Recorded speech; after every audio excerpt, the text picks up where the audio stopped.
বাড়িঘরে এত আগুন কেন? শাওন কোথায়? শাওনের বিয়ে হয়ে গেছে। প্রয়াত কথা সাহিত্যিক হুমায়ুন আহমেদের দ্বিতীয় স্ত্রী বিতর্কিত অভিনেত্রী মেহের আফরোজ শাওন বরাবরই সোশ্যাল পাড়ার মুখরোচক টপিক হয়ে থাকলেও শেখ হাসিনা সরকারের পক্ষে কথা বলে বিভিন্ন সময়ে হয়েছেন বিতর্কিত এই অভিনেত্রী। তবে এবার তার এসব অপকর্মের ফল জুটল বুঝি তার বাবার কপালে।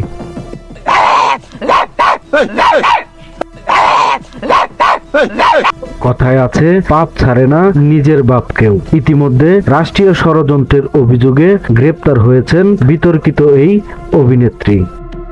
মেহের আফরোজ শাওন, এইটাকে আপনারা যেখানে পাবেন জুতা পিটা করবেন।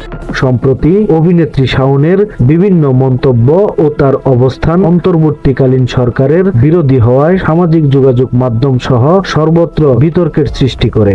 এর জেরে স্থানীয় ছাত্র জনতা ক্ষিপ্ত হয়ে স্বৈরাচারের দালালের প্রতীক আখ্যা দিয়ে জামালপুরে তার বাবার বাড়িতে হামলা ও আগুন দেয়। বৃহস্পতিবার সন্ধ্যা 6টার দিকে সদর উপজেলার নরুন্দি রেলওয়ে স্টেশনের পাশেই তার বাবার বাড়িতে এ অগ্নিকাণ্ডের ঘটনা ঘটে।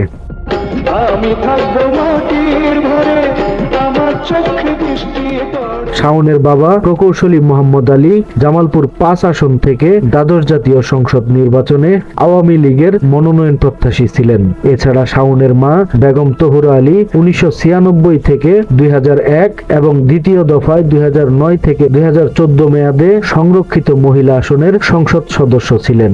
এদিকে শাওন নিজেও আওয়ামী লীগ থেকে সংরক্ষিত সংসদ সদস্য প্রার্থী হয়েছিলেন। সময়ের কলম, নিউজ ডেস্ক।